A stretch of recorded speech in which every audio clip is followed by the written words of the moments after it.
In this episode, we're diving the warm tropical waters of Sierra Leone, which is West Africa.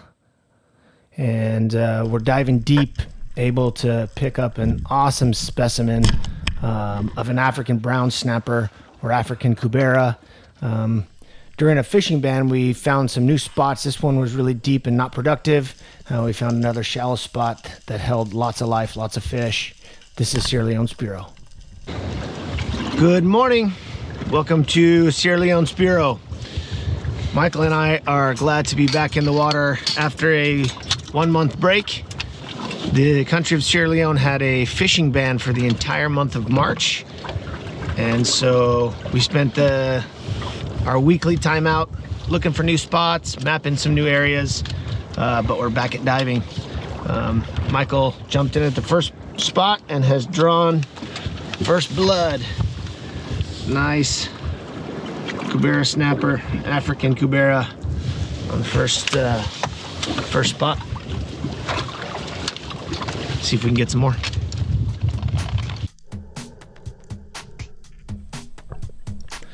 During that fishing ban, it was a great time. I mean, it was painful to not be in the water spearfishing, but it was great. I set aside 1 day a week to be out on the water, and so I get out almost every Thursday. And so I took advantage of that time off of spearfishing to try to map some new spots.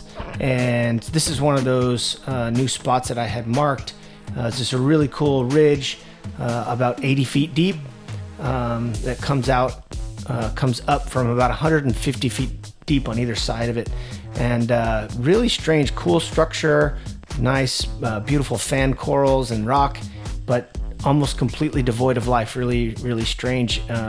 I'll probably check back. I won't give up on this spot, but it was really cool. During this ban, I took advantage and found a couple dozen spots that we'll be monitoring, checking out, and diving on.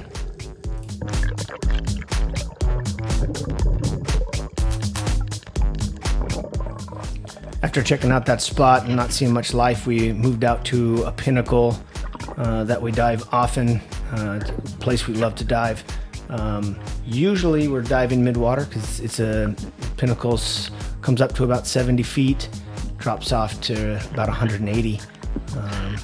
And a lot of times there's life in mid-water. Come down into these cloud of jacks, and these jacks are cool. They're actually a different species. They look a little bit like a normal jack crevalle, but they're different. This was actually officially named as a distinct species in 2007. And I'll show at the end of this dive, after I land this fish, I'll show a side-by-side of the difference of this long fin jack crevalle to a normal jack crevalle.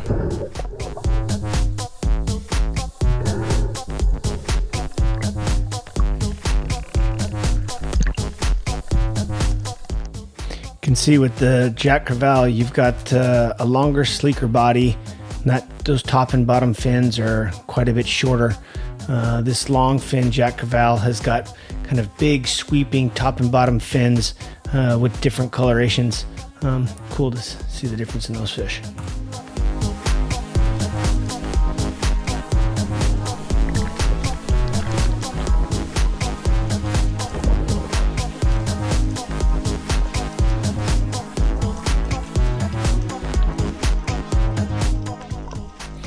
We moved on to another new spot. This one is quite a bit more shallow, only about 10 meters deep, 30 feet.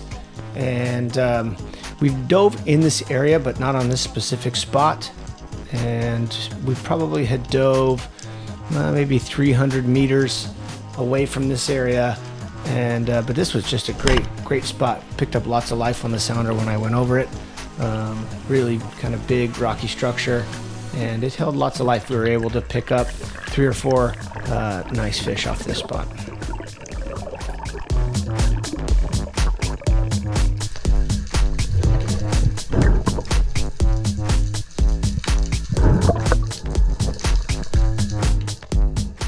As always, dispatch and bleed the fish as soon as I get it in my hands. This helps preserve the meat quality and puts the fish out of its misery.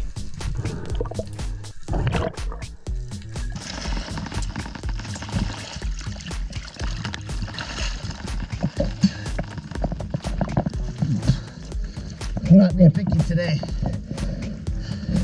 Said I'm not being picky today. After 1 month of no fish, man, he'll eat. She specifically asked for small fish. She did.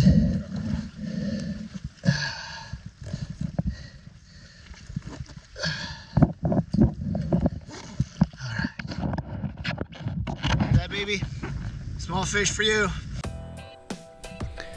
Caught that fish in the boat. Michael took a dive. He wasn't wearing a camera this day, so I missed most of his fish.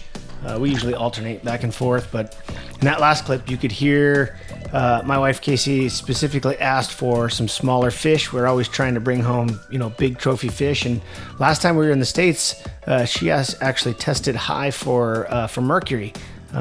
Mercury works its way up the food chain to bigger predator fish, and we were eating so many, you know, really awesome big predator fish that she had elevated levels of mercury, and so we try to intermix and go after kind of these smaller fish that have less mercury in them.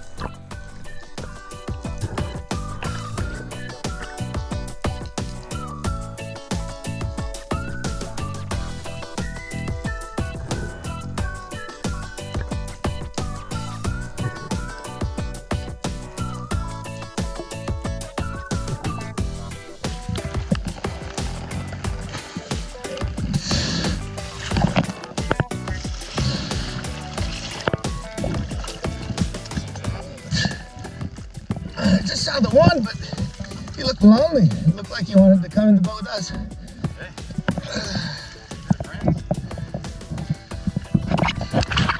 I guess he wasn't that good of a friend though.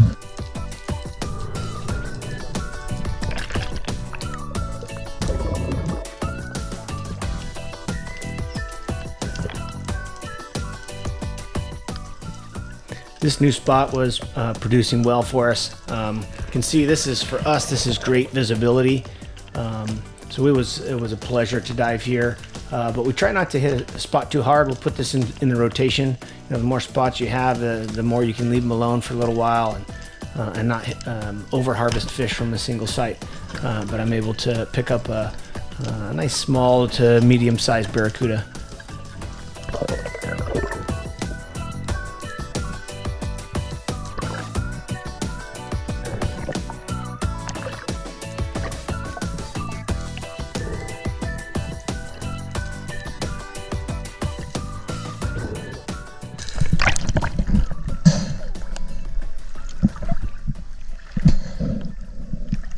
Yes, Papa. How do you want it? You the catch? How for do? See what?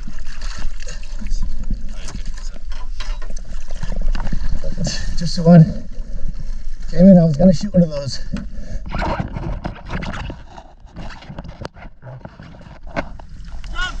So, how did you fish, Pa?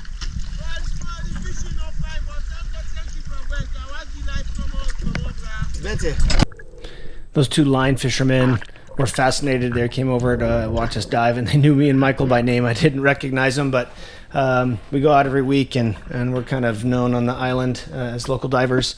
And you could hear in the video, I was asking him how the fishing was. He says the fishing's not great, but thank God for life, and I appreciated his attitude. Even though he hadn't caught, they were watching us pull up fish. We decided to move back over to that pinnacle, and we ran over a big ball of life deep. The water was about 110 feet, but the life was up off the bottom, and I decided I was going to take a go. And I dropped on these fish. They dropped almost to the bottom. It was one of probably the deepest I've ever shot a fish, especially this caliber. I was at around 94 feet when I pulled the trigger on this guy, and I could tell he was big. It was hard to in the moment know what size fish he was. I could just tell he was heavy. As I'm coming up, I don't think I heard him, and he was just really, really heavy. As I can see, it's a long trip back up to the surface here, and I'm just letting him go just so I have a chance to get back up to the surface and recover on this deeper dive. And As soon as I get to the top, I can just tell it's a good sized fish. Get a second gun ready. Maybe.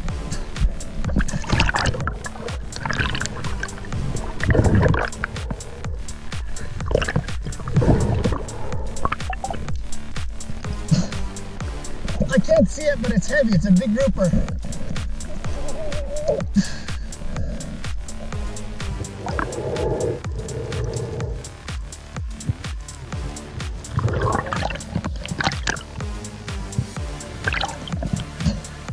So he's big.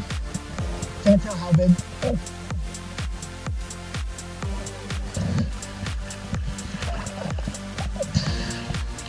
Yeah, you can't hear it. I'll swap you sides because I think you're gonna blow.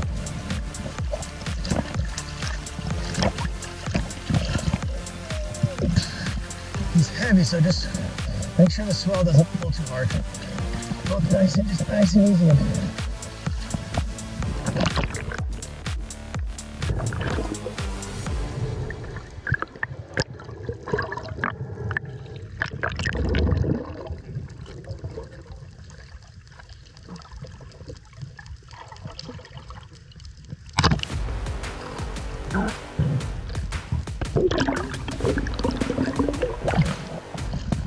Nice fish, dude.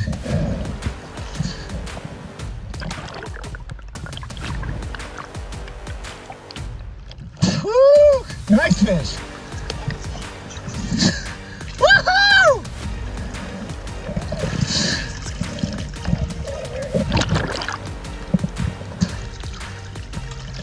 There. You'll do.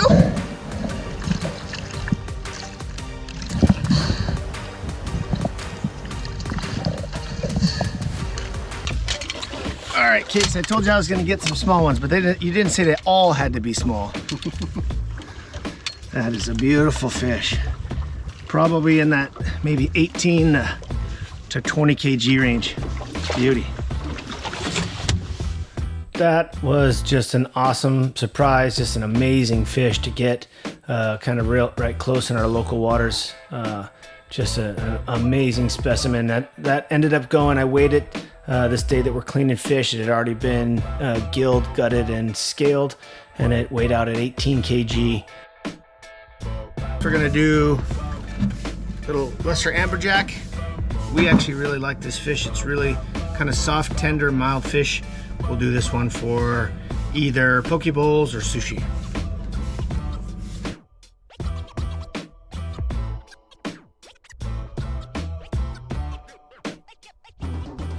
I'll leave the time lapse of us doing most of these fish. You can see we didn't do the barracuda, the jack. Those are ones that we had sold to some friends of ours.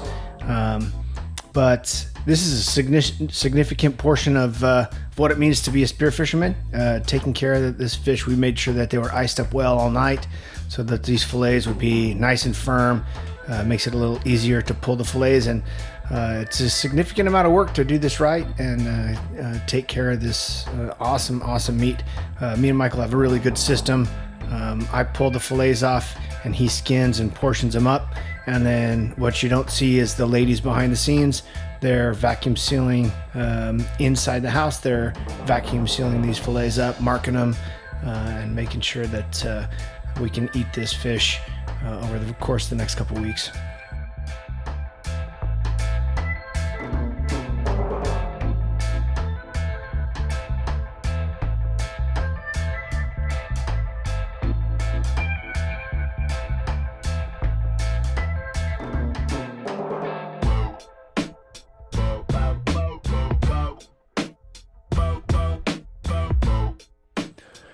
You can see how significantly bigger this fish is on the table, and it's actually, I have to clean it a different way.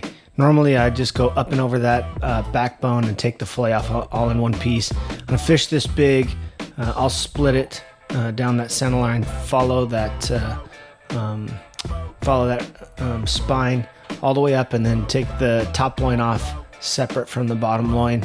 Makes it a lot easier to skin the fillets out And also you can avoid those pin bones. Those pin bones on a fish like this are difficult to cut through. They're almost like the size of rib bones on the smaller fish.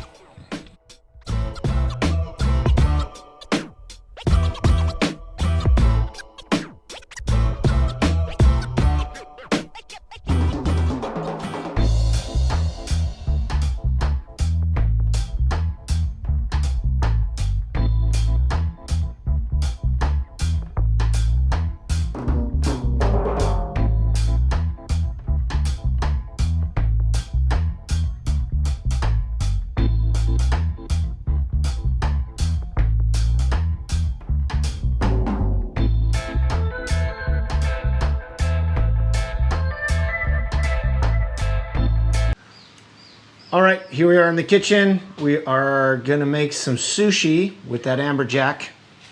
Got most of the ingredients prepared here. Got the amberjack kind of just cut into like 1/2 inch or 1 centimeter strips. We've got a bunch of veggies kind of put together. Got some cucumber, avocado, and some bell pepper. Yep, got some sushi nori. Got our bamboo. We like to wrap it up in we like to wrap the bamboo mat in a Ziploc. Makes it easy to clean. We got a bowl of water there to keep our cutting utensils clean. And we've got some sushi rice made up. All right, here we go. Let's roll out some sushi. So I'm just pressing this rice, and you want it to cover pretty completely so that there's no seams. There's one seam on the bottom. If you need to wet your hands, you can do that to try to make it easier.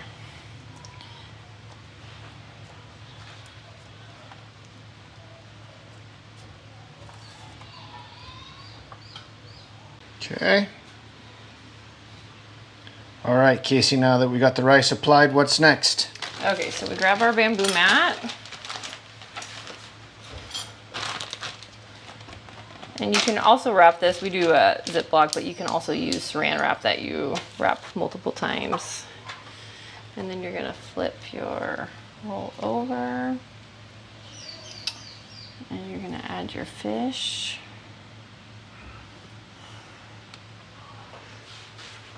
Some cucumbers.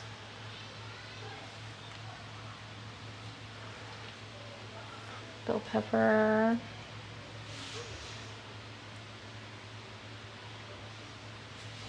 Avocado, you could do cream cheese if you like. Ooh, we should do some of that Danish white.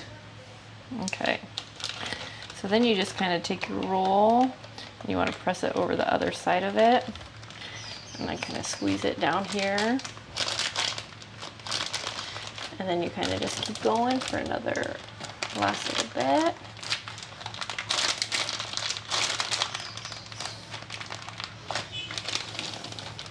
Ooh, looks awesome. You can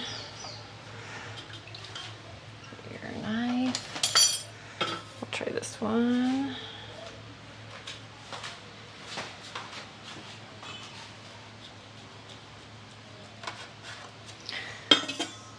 Want to clean your knife in between each one if you want clean cuts.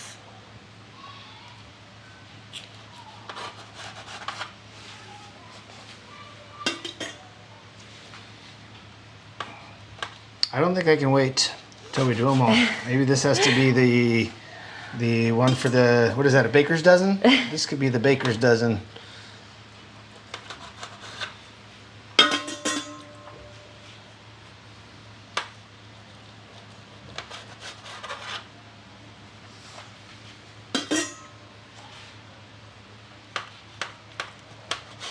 Yes. This one's gonna get a little messy here. Looks good. And you can also go back and kind of reform it a little bit and clean up the ends. Nah. Even those ends taste good like that, no problem. Yes. All right. Looks good. Should we get some soy sauce? All right. All right. We have about what, a dozen more to make. Let's go. So we'll roll a bunch out and we'll see you at the dinner table. All right, so we got the rolls all done, and the sushi rice did for about 11 rolls. So now we're gonna make sauces. So almost all the rolls are exactly the same. We have a few that don't have avocado because one of our boys don't like avocado. And we've got some that have some Danish white cheese that's similar to like a feta. Other than that, they're all the same. And then for us, what makes sushi fun is all the different sauces. So we're gonna make, what, three, probably, we'll make 3, and then we'll have some other sauces that are just available. So that kind of makes each roll different. And so we're gonna start off with... So we got butter and some like pickled jalapenos. And what did you add, salt and pepper? Salt, pepper. And so we're just gonna kind of warm that for a little bit. It's been cooking for about a minute. So then we're gonna blend it up, and it's gonna be a really spicy, yummy sauce probably for the adults only. So that's jalapeno butter sauce is sauce number 1. All right, and then we've got a little Kinkelman's teriyaki for the kids. They'll like that. We've got a little Korean barbecue style. And then this is another one that we really like, is some chipotle Tabasco. Anything chipotle has a really, really good kind of smoky, smoked pepper flavor profile. And so we'll make that with, we'll mix that with a little Yogurt. Like just a plain Greek yogurt that we get locally here. And we'll mix some of that chipotle Tabasco in there, and that'll be another sauce probably just that Casey and I will have. There's the yogurt. We do this a lot with fish tacos, like a chipotle crema. It's really yummy. So, but you really can use almost any hot sauce that you have. Tabasco, Cholula, Tapatio. But this chipotle is really smoky and yummy. So we just mix that together.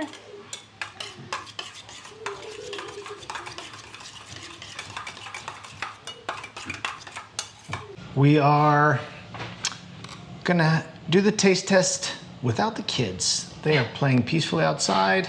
We're gonna let them play while we enjoy some sushi. So, like we said, all the rolls are pretty much the same. We've got some that do have avocado. Aiden doesn't really like avocado, so we left avocado out of some. And then we put Danish white cheese on some of them. And some of them don't have the Danish white cheese, which is like almost like a feta.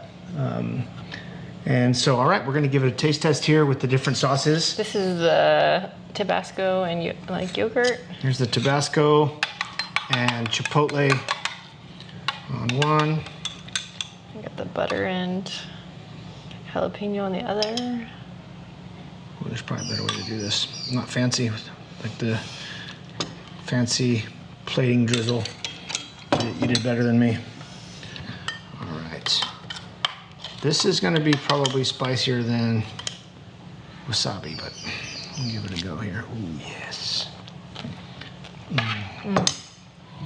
Which one? We just had the yogurt jalapeno. It's really good. The yogurt chipotle. So we don't have very many chopsticks because our boys are into Harry Potter, and these look like Harry Potter wands. And so we had like, I don't know, 6 or 8, 10 sets, and this is the last pair of chopsticks that we have in the house. But let's give it a go here. Okay, I'm gonna go for the hot one first.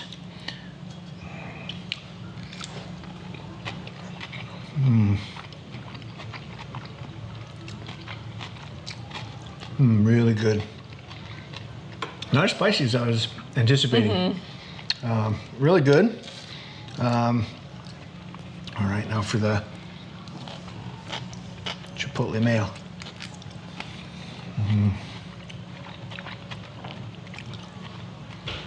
I think I like the chipotle mayo one, but I think it's because it has that cheese inside that's really good. Oh, the other one doesn't have cheese? The other one has the avocado. Yeah, that Danish cheese is really good. It's really, really smooth, creamy cheese.